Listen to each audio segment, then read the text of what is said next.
All right. Give me just a second. Let me make sure I'm live first.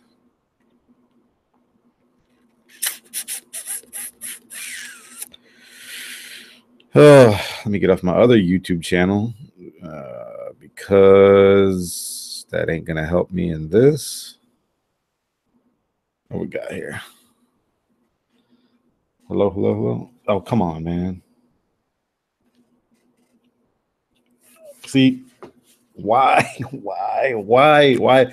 I always having problems, man? Let me see who's in the chat already. Brian Spaceboy, what's up, man? NES Master, what's up? Appreciate it, man.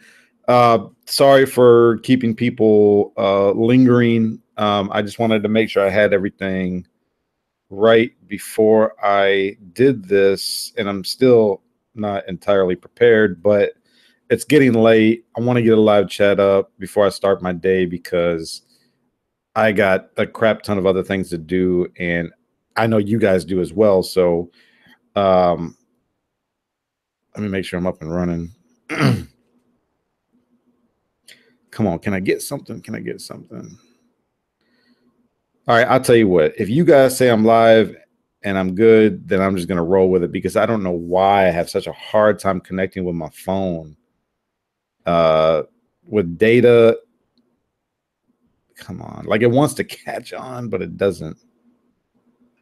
Come on, man, catch on. Let me just disconnect from the internet and see if this helps.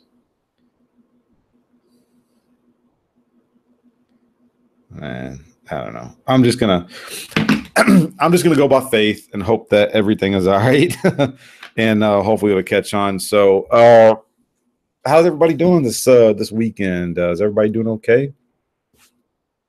I hope so. I hope everybody's got plans to go see Thor Ragnarok before the end of the weekend because, you know, everybody's going to be talking about it. A lot of people are talking about it already. And I've seen it twice already, which is why we're going to kind of talk about it later on during the show. I don't want to have the entire show consist of the Thor Ragnarok movie review, although I could do it. Do the entire show talking about it because it was such a good. Okay, appreciate that, NES. Appreciate that. Let's go ahead and get a couple plugs in real quick, as I always do.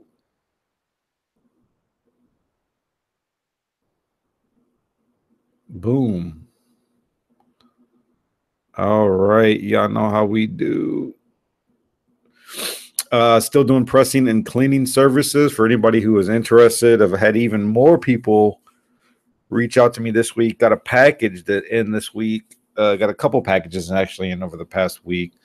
It's going good. I want to appreciate everybody or give my appreciation and say thanks to everybody. I cannot say this enough. Your submission of books for me to press actually does help support this channel. And at the same time, you're getting a pretty good deal and a great service for books that you love. And so I just want to thank everybody and just ask, continue to submit books to support the channel. Continue to ask questions. If you have any questions, if you have any concerns, hit me up. I'm more than glad to answer and to help you out in any way possible. Live auction number 9, everybody. We're doing affordable auction number 9 on November the 19th. Keep that in mind. Number 9 on the 19th, 6 p.m. Eastern. Man, I got some good books coming up. The books that I got coming up, in my opinion, are much better than previous auctions. Let's just say that. I'm going to have, me personally, I'm going to have probably a lot of older back issues. Not so much any modern stuff, although I believe Justin and from EXILESTATE Comics and Jesse from JLS Comics are going to join me the same date as well. I don't know what they're going to have, but definitely check us out. It's going to be this one, and I might do 1 or 2 more after this to wrap up the year. I'm not really sure. We'll see. I have enough stuff, honestly, to go at least every 2 weeks. I would like to get to the point where I could do an auction every week. But it's rather difficult. You need to have the inventory, you need to have the stuff to sell in order to do it. So yeah, just check us out if you guys are able to. Again, that's November the 19th, Sunday, 6 p.m. Eastern. Instagram, follow me on Instagram, everybody. That way you guys get notified of all of the books that I'm going to have in the upcoming auction the week of. A lot of people hit me up and say, hey, what books are you going to have? Guys, you need to follow me if you want to find out. I cannot address everybody in a comment listing everything. Every time somebody wants to know something, search. You guys search. It's not hard to do. It's just a couple clicks of a button. Follow me. Go to those little 3 dots at the top right hand corner of your Instagram or of my Instagram. Click on that, go down to where it says turn on post notifications so you guys get notified every time I upload some pictures. Like I said, the week of, I will be uploading a crap ton of pictures, letting everybody know everything that Jesse, and Justin will be auctioning off that upcoming Sunday, okay? Make sure you guys do that, please, if you want to know. I don't really post anything on my Facebook page because I kind of designate that just for like pressing services. Although I may kind of combine everything onto there. I'm not really sure. I'm trying to keep everything separate right now, but you do want to keep everybody notified as much as possible. So yeah. Also Thursdays, 8:30 Eastern, JLS over at JLS Comics. It'll be myself, Jesse from JLS Comics, Justin, and Boston Chris. We're just over there, just kind of goofing around, talking comic books, movies, stuff like that. Lot to be talking about in upcoming weeks. We got Thor to talk about, which is out already this weekend. You got Justice League coming up really soon. And then I think the other big movie is going to be Star Wars, which, man, there's a lot to talk about over the next, what are we in November already? Over the next like 6 weeks, there's going to be a lot to talk about, okay? So check us out over there. We always appreciate it. Also, you can check out Jesse and Justin over at comicbooks.com, website that they work on over there. Justin is the managing editor. They are looking for writers, so if you guys have any interest in writing for a website, and hit up Justin. I'm pretty sure he can help you guys out with that. Okay, let me go ahead and stop sharing just for a second.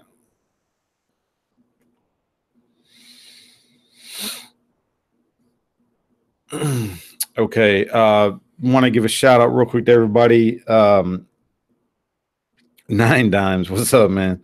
Cajun Comics, man. Are you from New Orleans? I'm just curious. Cajun Comics. I used to live not far from New Orleans. And then NES Mass. Yep. Justice League. Definitely. So I want to just thank everybody who's watching already. I know that not everybody's able to join me when I'm live, but I know a lot of people kind of watch the broadcast after it's finished and uploaded. So that's awesome as well. I really don't care. Just want to put out more content for the show and just kind of talk about some stuff. So let's go ahead and talk a little bit. 1 hour outside New Orleans. Okay. Yeah. I used to live in Biloxi, Mississippi. We used to go to New Orleans all the time. Biloxi and Gulfport. We used to go to Mississippi all the time, or New Orleans all the time to party and hang out and stuff like that. So, but that was a long time ago. That was another life and a long time ago. So I actually need to go back and see. No, I think CGC Master had some books they wanted me to look up. I think I got to everybody's books last week, but there's just 1 or 2 books that I actually want to talk about this week. Starting out, let me see, what did he put? Okay, yeah, he did give me some books to look up. Okay. CGC fan, whether you're watching this now or later, hey man, I really appreciate it. there's a lot of times I really don't know what to look up. I really, really don't. I tried to look up things that are relevant to the time. Like last week, we looked up some Thor books because Ragnarok was getting ready to drop. This week, I'm going to start out with some Thor books as well because of the Ragnarok movie, and we're going to discuss a little bit of that later. Let me go ahead and share my screen because, again, let me share my screen again because there's some things that I want to talk about Thor Ragnarok related. Say that 3 times real fast. Let me see here. Here we go. Okay. Sharing my screen again. Let me try something.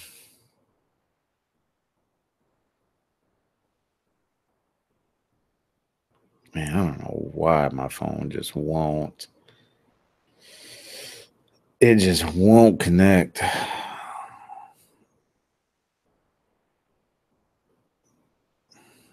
Really sorry about this. It's just annoying.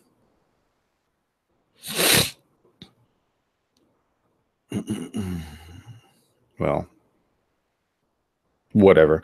What's up, Big E's? Big E's in the house. New York Warriors in the house.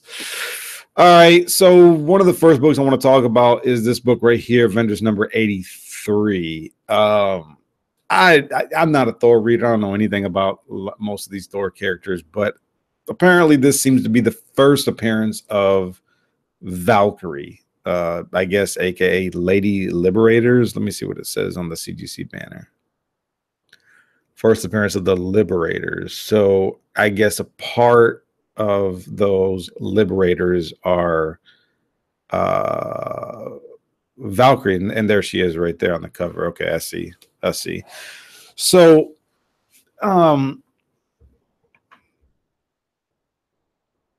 Dead Clone says saw Ragnarok last night. It's up there with the first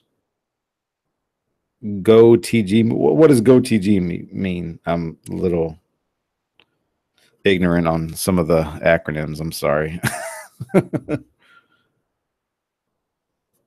But anyway,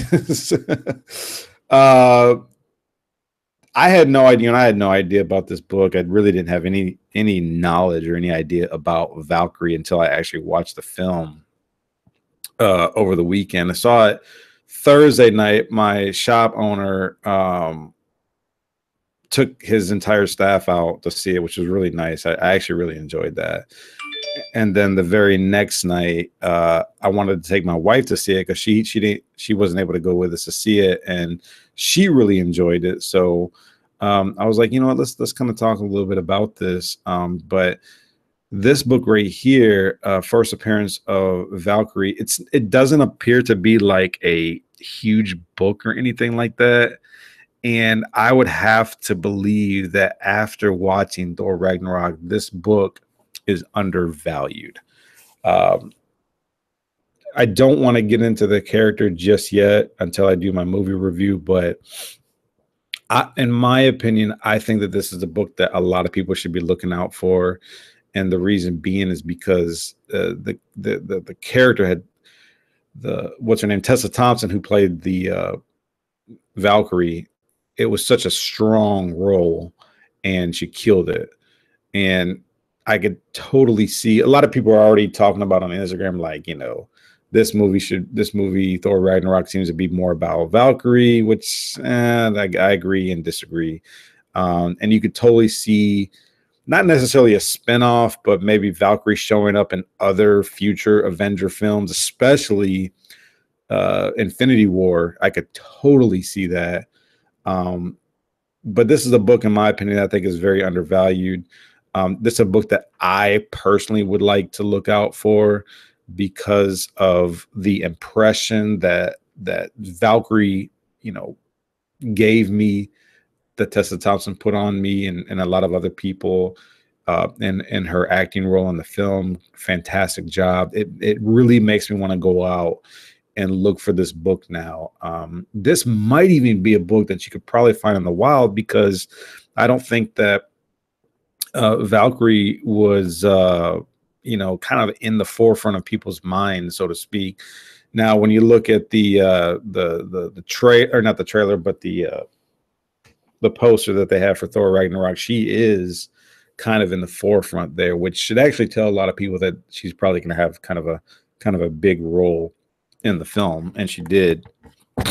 But it doesn't seem to be going for a whole lot. I could be wrong. Actually, I think I'm very wrong, because actually looking right here at a 9.6, one sold this year, as a matter of fact, for $1,000, and it was in October. Now, even though the arrows are, well, wow, okay, so even though the arrows are pointing down, and the book did sell for $1,000, the book did sell for about $1,600 at one point in 2016. I'm surprised that it sold that high to 9.6. That's pretty high. So if you were ever able to find a 9.8, I probably wouldn't take less than $1,800 for her first appearance in a 9.8. But, you know, you are talking about a book from 1970. So what does an 8.5 show us? Thinking an 8.5, not a whole lot. The book did sell at a peak value of about $300 at one point. But its GPA average is about 200, 220 and rising. I would definitely wait until, golly, man, it's kind of hard to say, because if she shows up in Infinity War, that book is probably going to level out at like a $200 or $300 book for quite a while. Who knows? But it's definitely a book that needs to be on people's radar. I would definitely be out looking for it. So yeah, that's just kind of my thoughts and my opinion on Valkyrie's first appearance right here. So yeah.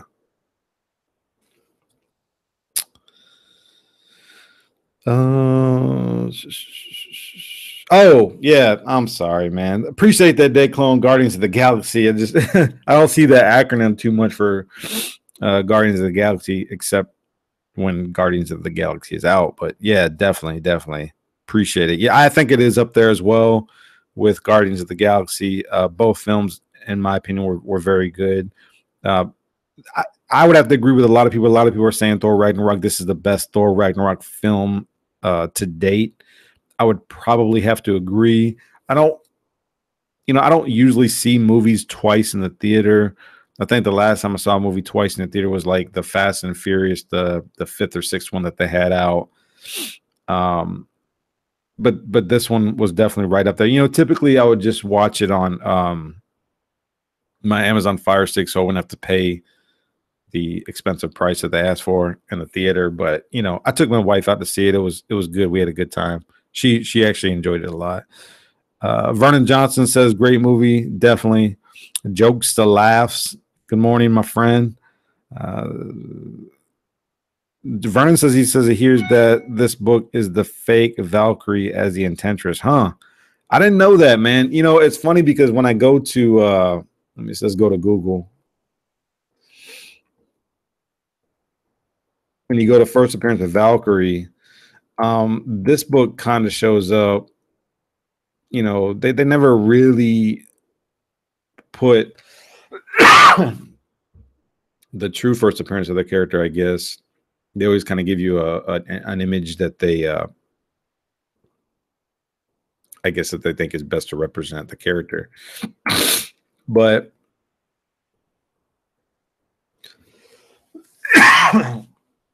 excuse me.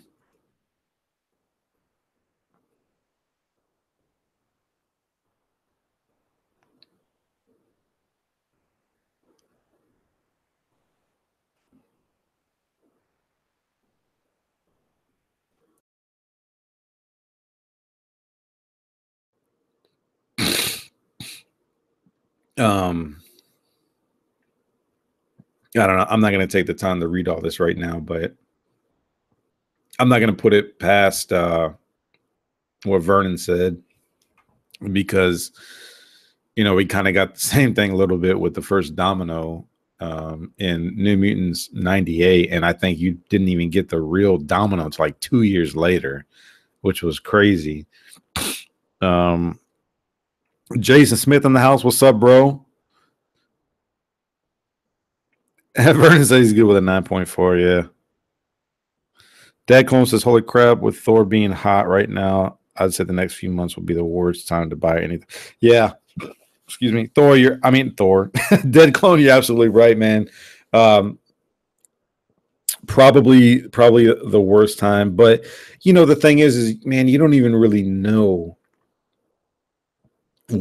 how these characters are going to perform until the movies come out, which is why I always tell people, I'm like, look, if you got a key, man, you better sell that book before the movie drops, because once the movie drops, you don't know what's going to happen. I think the best example would be Apocalypse. Man, that X Factor #6 was going for crazy money, and once that movie dropped, that first appearance fell like a ton of bricks, man. And even to this day, stupid collectors and stupid shop owners and stupid dealers are trying to sell the first appearance of Apocalypse for like 90 or 100 bucks raw. I tell them they're smoking crack, but some people just kind of have a hard time letting go and just still continue to try to take advantage of people buying these books. But I digress. I always say you need to sell these books before the movies drop, but again, you never know what the performance of these characters are gonna what kind of impression they're gonna give on the big screen. So it's really hard to say, but with her performance, I think it's definitely going to be a hot book for a while. At least I would think so, especially with her first appearance, with her being on the cover of her first appearance, if this is her real first appearance. So yeah, let me go ahead and get into the review. Well, actually, no, let me get into just a couple books that CGC fan had that he wanted me to look up, and then we're going to get into the review. I don't plan on this being a long show just because I got a lot of stuff to do, but he says that he wants a quote on Fantastic Four #5. I already did that. I did that last week. Okay, so it doesn't appear that I have any books really to look up unless somebody has something they wanted me to look up real quick. I agree, Vernon. Vernon says Hella was a bad chick. I agree. I completely agree. So let's get right into this a little bit, and then I can always kind of look at some books. Cajun Comics says Journey Mystery 102. I actually did that last week, Cajun Comics. But I'll do it again real quick. Journey into Mystery.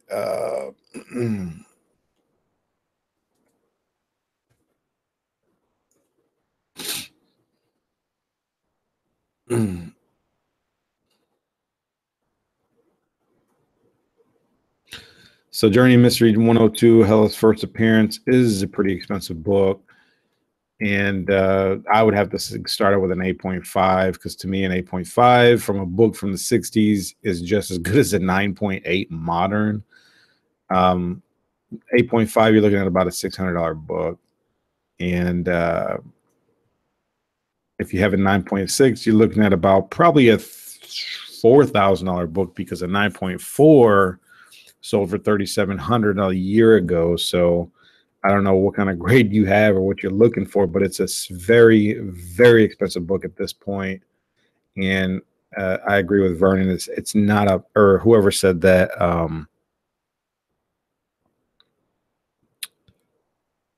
Dead Clone. Sorry, Dead Clone. It just wouldn't. It isn't the time to be spending money on this book. Unless you have it. You just want to splurge like that. Cajun said he, what do you say? Picked up a raw 2.5 of it for $35 a few weeks ago. 2.5. Let's look at what a 2.5 goes for. Well, the last recorded 2.5 was March of last year, and it was at like $45. I would probably, if it was me, I would have to guess that book is probably easily an $80 to $100 book. But a 2.5, that's almost a rag. And the reason why I say that is because I have a first Mr. Freeze That's probably like a 2 or a 2.5, and that thing is a rag, but it's still like a $300 or $400 book. 2.5, I probably wouldn't slab it. I would have to say you probably got what you paid for it. For $35, I probably would have bought it too. I mean, shoot, first appearance of Hella for $35, why not? Jokes just says New Gods #1. I can look that up real quick.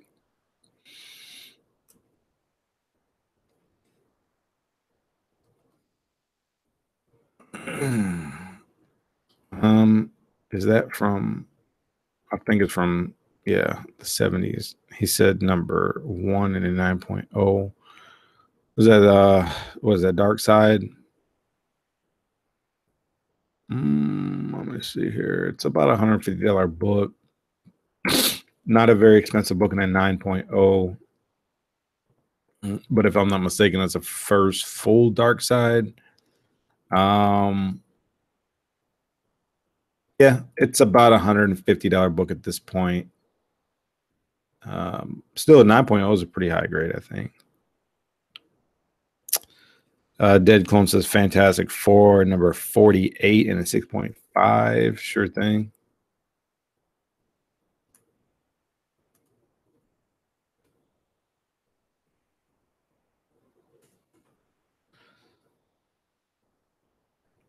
$48 and a 6.5.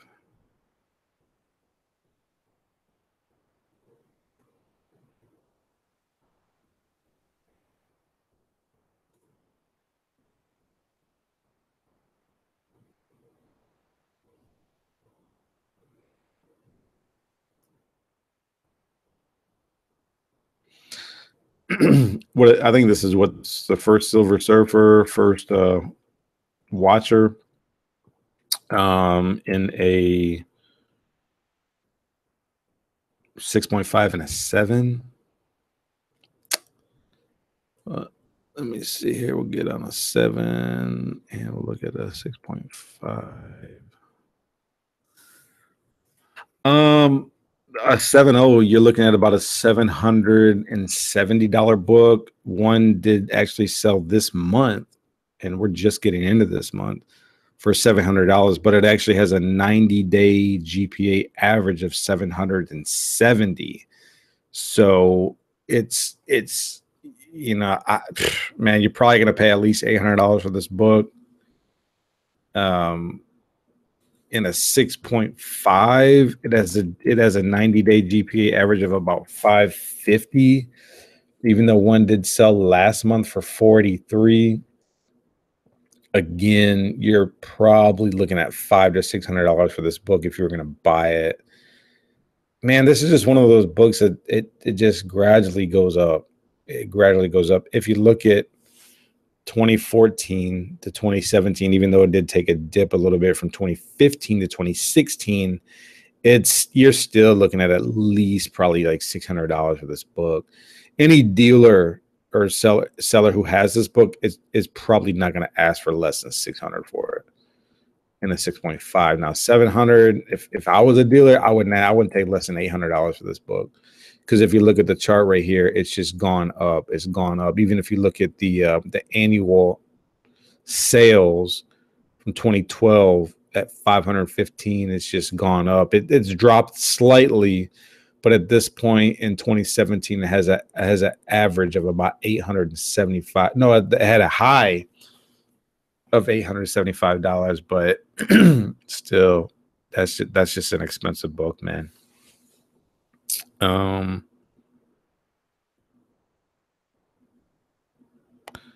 NES Masters is going to check Eternity #1 from Valiant. Yeah.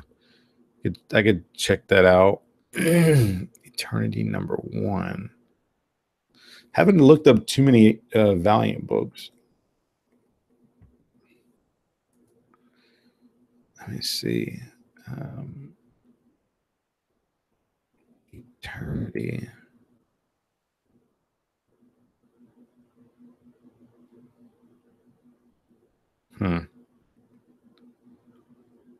From Valiant. I'm not showing anything, guys. Or NES, I'm showing He-Man, which I know that's not it. Image First, no. Kid Eternity, no. 7. There might not be anything NES Master unless it's worded differently.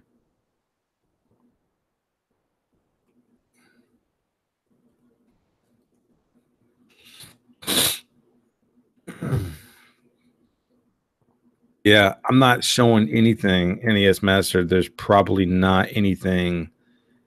There's probably not anything documented by GPA for Eternity. So I might not be able to look that up, but I would have to say at this point, your best bet is probably just going to eBay and looking at the sold listings for that book, because I'm not showing anything in GPA Analysis. Can I check Swamp Thing 37, Redbeard? Sure thing.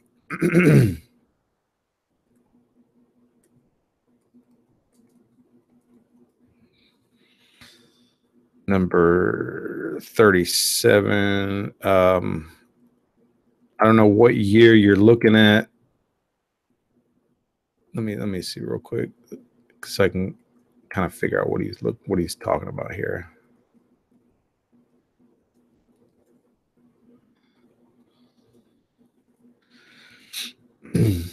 Oh, this one. What is this? The first oh, John Constantine. Okay, I got you. What year is that? Just so I can be sure I'm looking at the right 1985. So he's probably referring to this one right here. You said 37, right?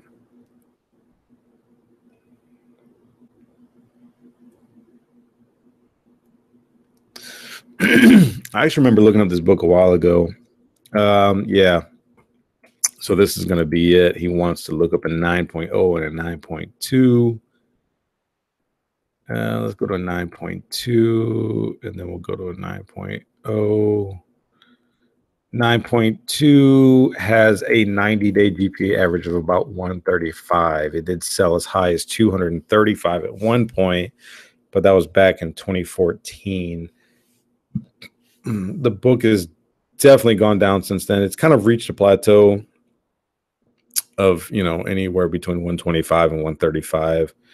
A 9.0 has a 90-day average of about 110. You're probably still looking at about $100 to buy that book. Anything more than that, I probably wouldn't pay. That's just one of those books where I would just try to find in the wild. I really would, and then send it to somebody to press it, and then get it graded, because it's just not. I don't know. But I mean, that's the pretty common book, in my opinion. That's a book that you could find out in the wild. John Constantine, first full appearance of John Constantine at that. Okay, Alan Moore's story. Didn't know that. Yeah, I'm not too familiar with DC books, but yeah. No problem, Dead Clone. No problem. Just got back on Avengers 57. Got a 9.2. What's a fair eBay price to sell? 9 dimes asks. I'll check real quick. He said Avengers 57. 57.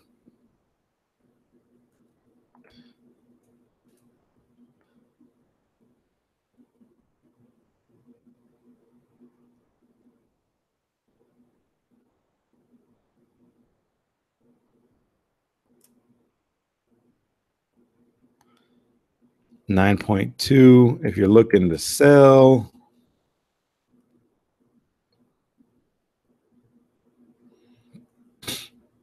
Avengers 57, 9.2. Wow, that's a big book. 90-day average. Let me just make sure I'm in the right. Yeah. 90-day average is about a $1,350 book. That book is sold at a record high for about $1,855, but that was 2 years ago. 2 years ago, let me see. What is the significance with that book?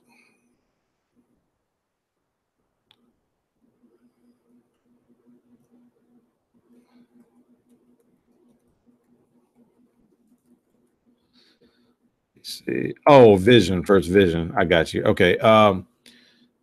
Man, wow. At that price, even though it has sold as high as, that's a book that, golly, man, I don't know. If you have a,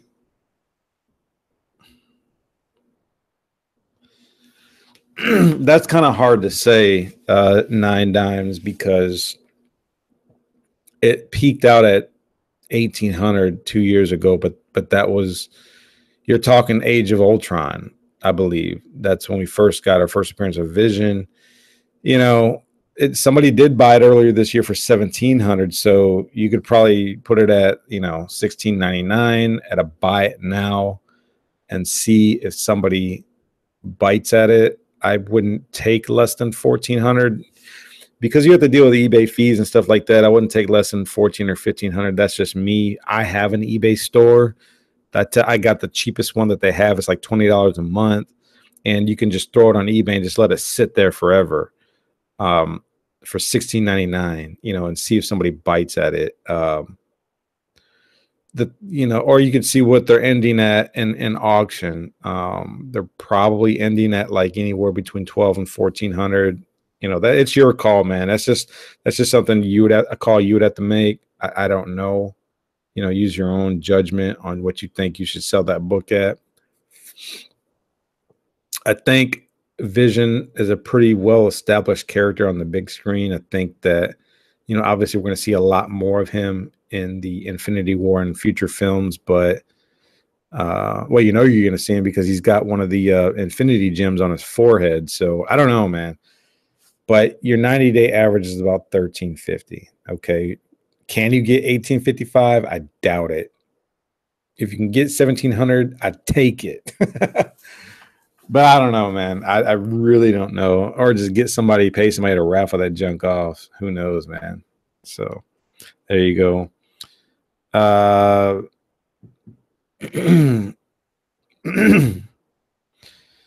Brian Spaceboy, I'll look up real quick, but I've already covered the New Mutants graphic novel in like a couple of weeks ago.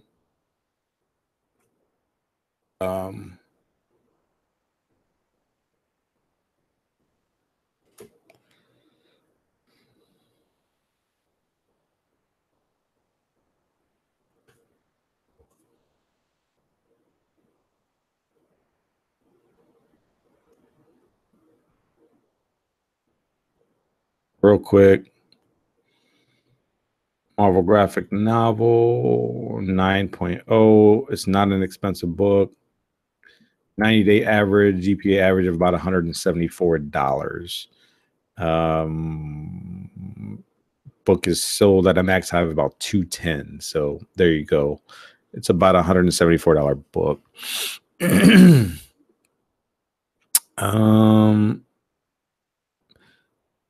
Abby wants me to look up ASM 33 in an 8.0 signature series.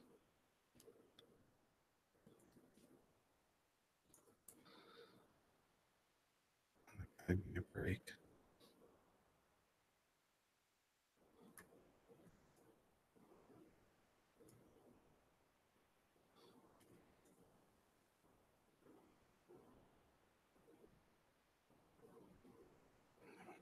I hate this thing that it's so, you have to be so specific with it.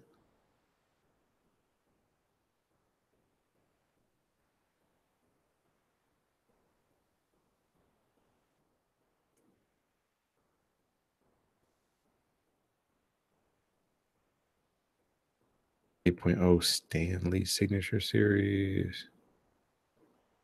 Here you go.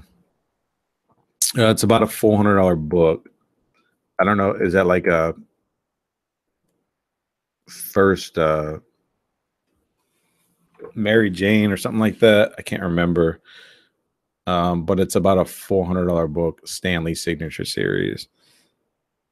Let me see here. Okay, NES is already taken off, but he appreciates you sticking around, bro.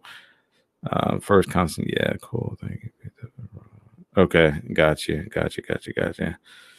No problem. 9 dimes.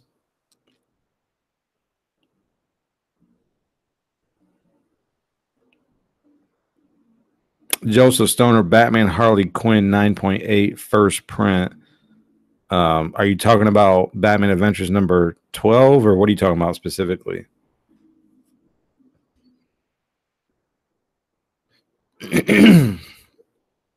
Is that what it's called? Joseph Stoner, Batman, Harley Quinn?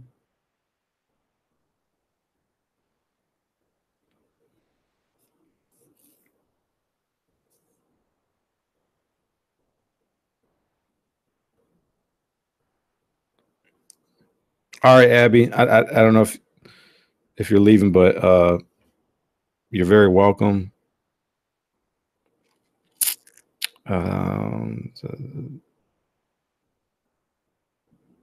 Joseph says yes. Oh, so you're talking about a Batman Adventures number 12.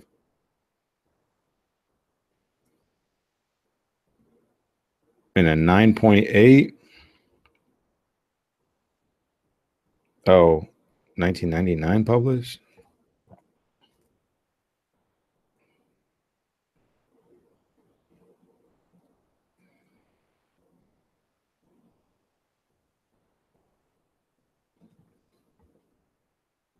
Oh, I see. Okay. He says, what did he say? 9.8.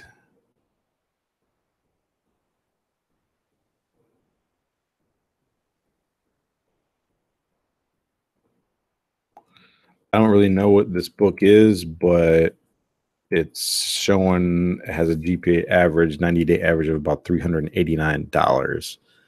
So so there you go, Joseph Stoner. Jason wants to know about damn. Brian Spaceboy wants to know about Turok number 1. Is that a Valiant book? And I think you spelled it wrong, but I'll check.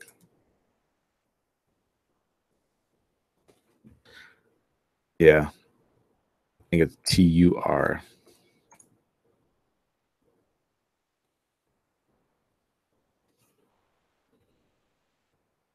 Let me see here. I don't know what number 1 you're talking about, unless it's the Dinosaur Hunter, and you got to give me a grade too.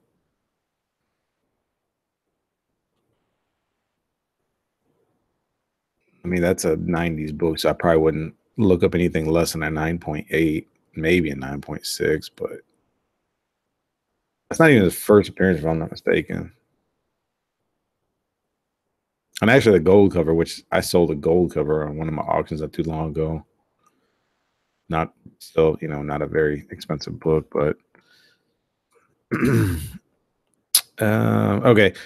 So if he says he's joking, so I don't know if you really wanted me to look this up or what, or if you're referring to you're joking about me looking up this book, but it's a pretty inexpensive book. So there you go, sir. All right, so let me just take a few minutes. I can look up a few more books, but let me just take maybe like just a few minutes to talk about Thor Ragnarok, because I don't want to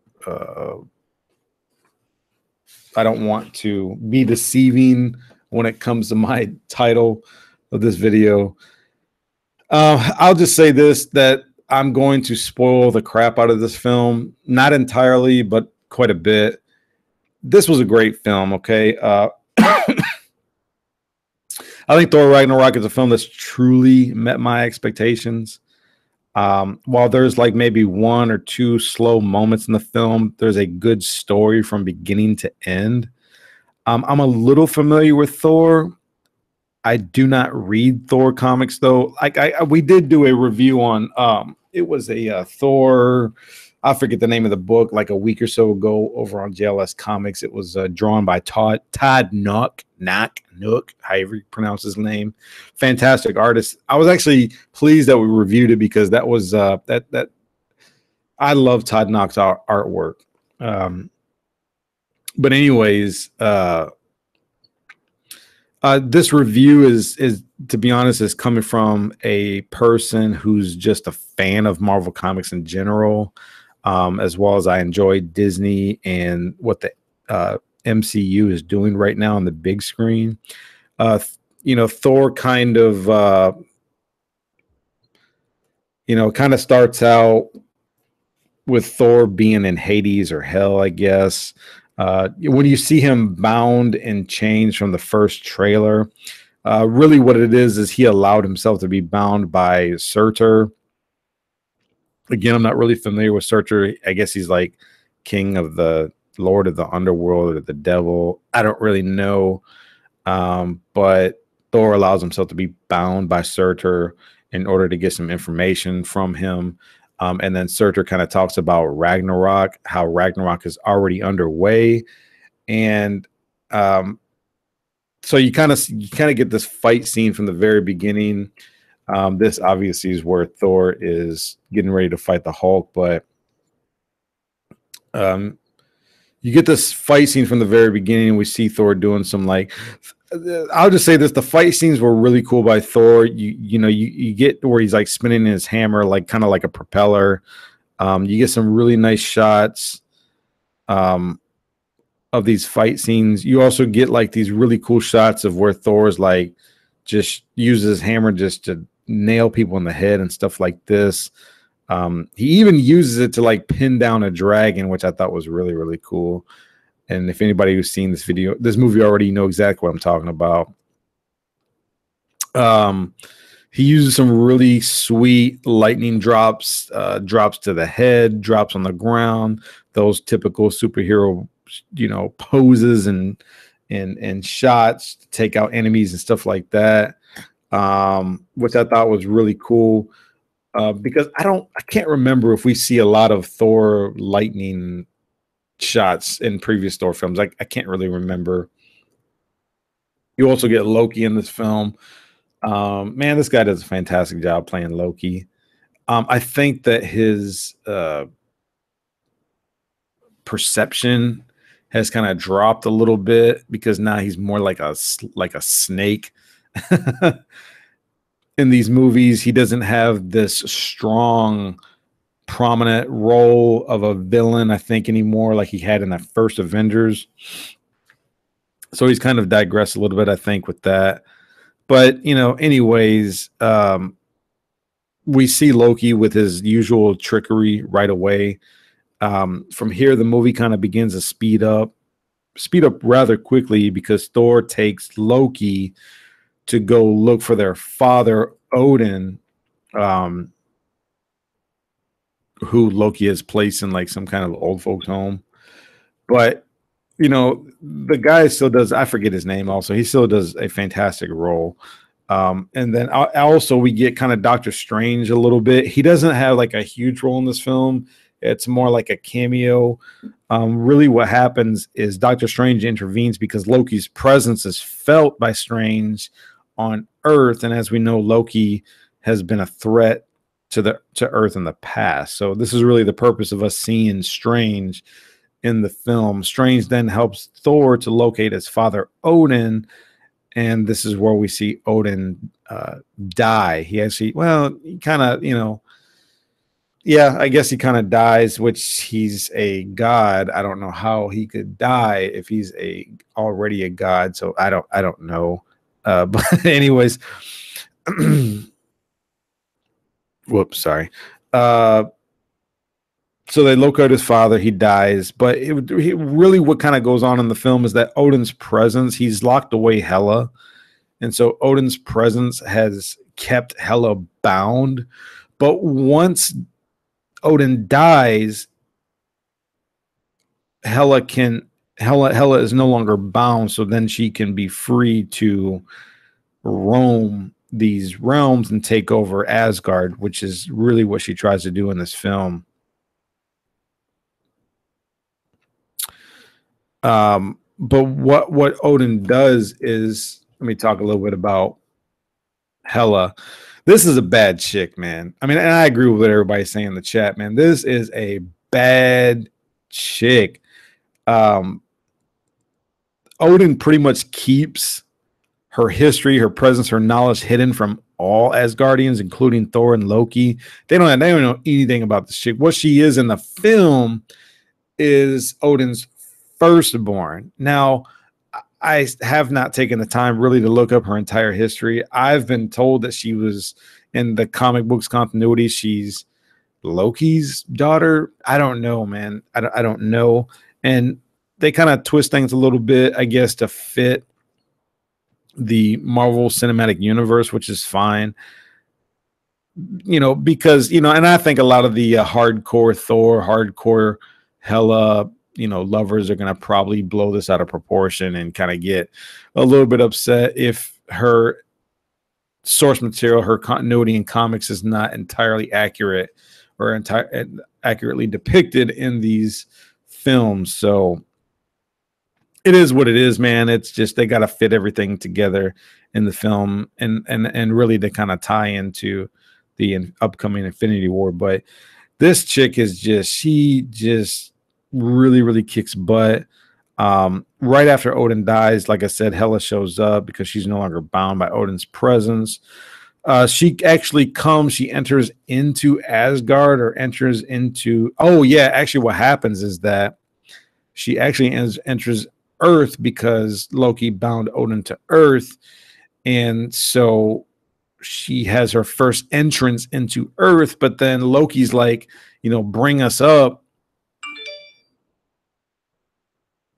Speaking of Todd Knock, he actually started a live video. Funny.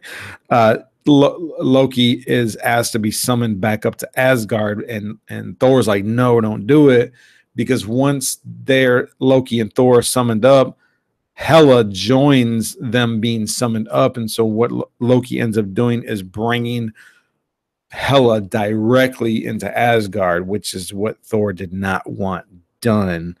But it happens, and so she ends up pretty much taking over Asgard. She actually helped build Asgard, from what I understand. She, along with Odin, built Asgard as well as captured the 9 realms that Thor currently watches over. Let me see here. There's no remorse or sympathy with this chick. She's a pure villain in this film. There's no, you know, there's no, what's the word I'm looking for? Changing her mind, I guess, on what her purpose is. Her ambitions, she's completely bent on conquest and ruling over everything, which is why Odin bound her in the first place. Her ambitions are actually greater than Odin's, and Odin eventually, I guess, at some point in time, had a change of heart and desire. Instead of conquesting realms, actually into protecting them. So that's kind of where we get the story of him becoming a protector of these realms, while Hela wanted to continue to rule and dominate them. But yeah, man, this chick is just, she is definitely a threat.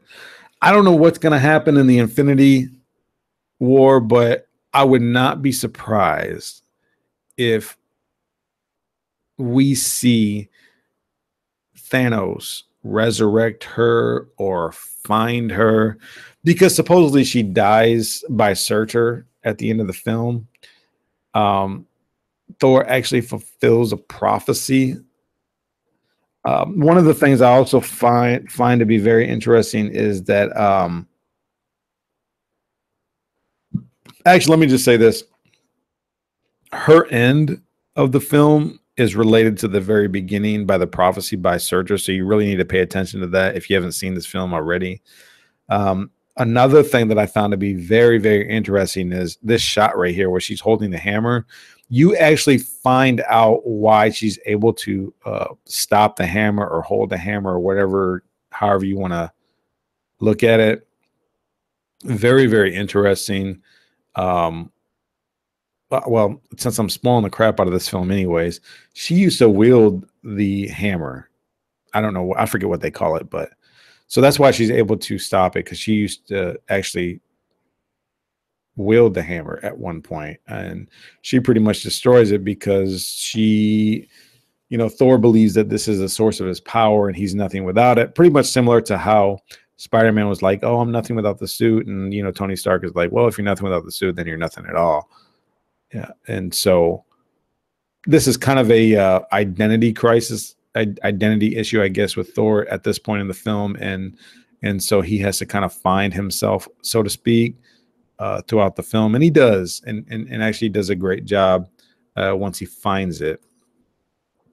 So, you know, this is actually getting much longer than I had thought in me doing this review, but I'll just say this, that Loki and Thor teaming up is actually really cool. But of course, Loki is a trickster. He's kind of shisty. The Grandmaster, played by Jeff Goldblum, did a fantastic job. I mean, my wife loves him a lot because he was in Portlandia. Dude, if you have not watched Portlandia, that is true comedy, man. They should completely take Saturday Night Live off the air and just play Portlandia, because Portlandia is hilarious.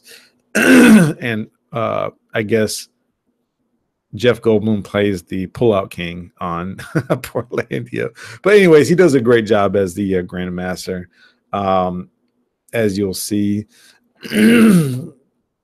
Hulk, of course, is in the film. He does a great job. He stays, you kind of get a little bit of personality in the Hulk. He is kind of dumbed down a little bit because he's not as smart as Banner is, which, if you know the history of the Hulk, you kind of get this whole Jekyll and Hyde situation. But it was great. I mean, they did a great job with the Hulk. Now, she was a surprise. Valkyrie was complete surprise to me. Very strong female role. Tessa Thompson did a great job portraying Valkyrie. Very strong female lead. And but her first introduction, man, was just hilarious, where she's just an alcoholic, man.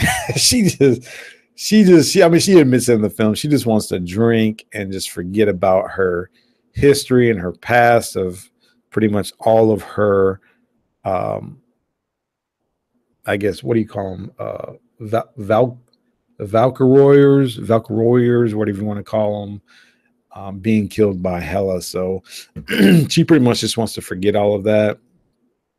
And of course, this was kind of odd. I thought, you know, you get this shot with her at the end with her gear on, her warrior outfit, I guess, and you pretty much just get all these random fireworks, and you get the slow motion walk by this character, and it just kind of sets everything into perspective, I guess, as far as who she's supposed to be, and her, you know, last moment of being able to fight alongside Thor and Loki to pretty much beat Hela. But they are really unable to do it, even the three of them, actually the four of them, because the Hulk was a part of this whole situation too. But yeah, there's so much more to talk about, you guys. There really is. There's so much more to talk about this film, but I don't want to drag this out.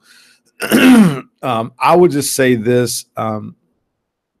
Thor Ragnarok, in my opinion, was the best Thor film by far, as I think that a lot of people predicted it to be. And as far as a grading or slabbing language of me of rating the film, I gave the film a CBCS 9.4 with a check mark, signature series or signed by Stanlee, yellow label. At a 9.4 check, that basically means that the film appears to be better than a 9.4, but it's definitely a solid 9.4 in my opinion, because it was a just very good film. It was not perfect because it leaves some questions. Some of those questions which I put on Comic Book Fanatics, or when I talked about the questions, I didn't really go into what those questions were, but I can actually do it now. Some of the questions you don't get answered, such as Thor, he doesn't really get his hammer back. Once Hela destroys it at the beginning, that's it. That's the last you see of Thor's hammer. Now he comes into his own when he realizes who he really is. He's the god of thunder, and so he is what's word I'm looking for? More empowered by finding out who he is. So he comes to this realization that he really doesn't even need his hammer, although you kind of he's kind of like naked without it, I guess, so to speak. I mean, I think that the Thor and his hammer kind of go hand in hand with each other. So hopefully we'll see Thor, retain his hammer, whether it's rebuilt or whether he gets another hammer or something like that. I don't know what that's going to look like down the line, but that's just one of the questions that I had, is that you don't see him get his hammer again ever, which is fine. The other question, and one of the other reasons why, I kind of gave it a 9.4, 9.6, however you want to look at it. There's two end credit scenes that you guys really need to pay attention to if you guys go see this film. Actually, mostly the first one. The first one, you get this ship that actually shows up as Thor and Loki and Valkyrie and the entire Asgardian population, or what's left of it, is in this ship, and they're pretty much just fleeing or heading back to Earth. But as they are returning to Earth, you get this even much larger ship that shows up in front of this ship that has the entire Asgardian population leaving, and you don't know who's in that ship. Now, your first assumption is that it's Thanos, because just the way the ship is designed, the way it looks, it has this kind of menacing, what's the word I'm looking for? Sinister look to it. But I've also been told that Beta Ray Bill and his entire race is also on a ship. I don't know anything about Beta Ray Bill, but this is just what I'm told. So whether this is true or not, I don't know. But I would have to guess that my first thought would be that this ship on that first end credits scene is probably Thanos, and here's why. And you're going to want to pay attention to this. Loki actually takes the skull or the crown of Surtur to place it on the eternal fire to give him power so that he can destroy Hela. Well, while he's in the lower parts of Asgard, he comes across a couple of stones. Now, I don't really know exactly what all the Infinity Stones are, and what exactly the one is that he comes across, that Loki comes across, but I would have to believe that because Loki is the trickster and the shicey thief that he is, he probably takes one or all of those stones that are left in the vault, or whatever you want to look at it, whatever you want to call it, in the heart of Asgard, or lower parts of Asgard. And I think that what happens is that Thanos senses this stone as he is looking for them, and Loki has it. And I think Loki has it while they are fleeing to Earth. And I think that you get this interruption or interception, or whatever you want to call it, by Thanos trying to get the stone. And I think that that's what you're going to get, is you're going to get this interruption by Thanos wanting the stone before they even get to Earth, and whatever battle or fight scene you get between Thanos and Thor. Man, I'm just rambling.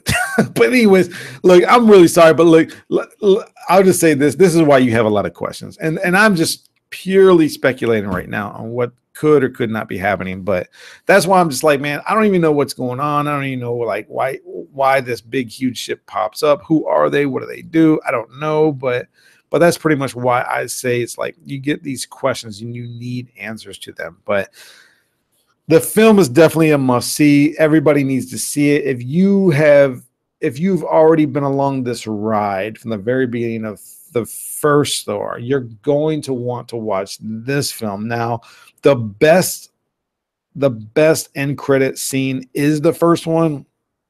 You do get a second end credit after all the credits have scrolled up. You get another one by the Grand Master. It is the weakest one of the film. It is probably one of the weakest end credit scenes, period, just because it's just more humor based. It doesn't really have a whole lot to do, that second one, it doesn't really have a whole lot to do with this whole Infinity War buildup, in my opinion. I could be wrong, but but that's just what I see.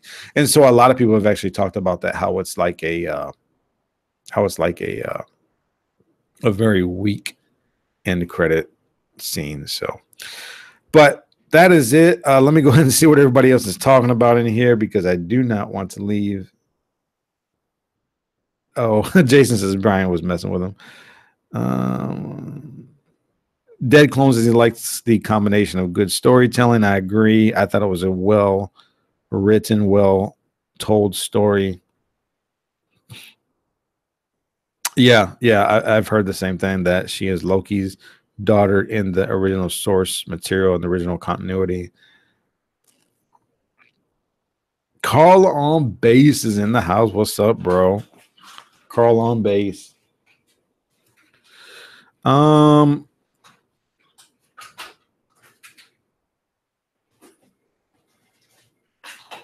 Nerd Vision's in the house. What's up, Nerd Vision? So that's it, guys. I think I'm gonna wrap this up, man, because I think I've kind of gone a little bit over an hour already, and I just kind of had to get that review in there. But let me go ahead and unshare my screen real quick and just kind of let everybody know. Let me see here.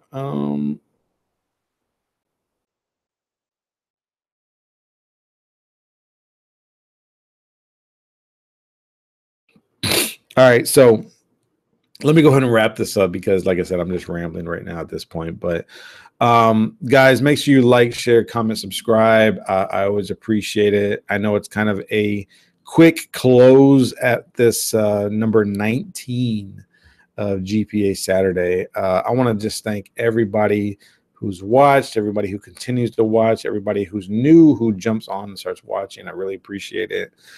I'll be getting a haul video. I got an awesome haul video that I'm going to be putting out tomorrow. Definitely want to check that out. Also, make sure you check us out over at JLS Comics every Thursday, and then make sure you check out our upcoming auction in actually 2 weeks from tomorrow, guys. 2 weeks from tomorrow, we'll be doing our live affordable auction number 9. Keep God first in your life, as I always say. Enjoy your comic books, and God bless you guys. I will see you next time. Enjoy your weekend. Go see that movie. Take care, everybody. Peace out.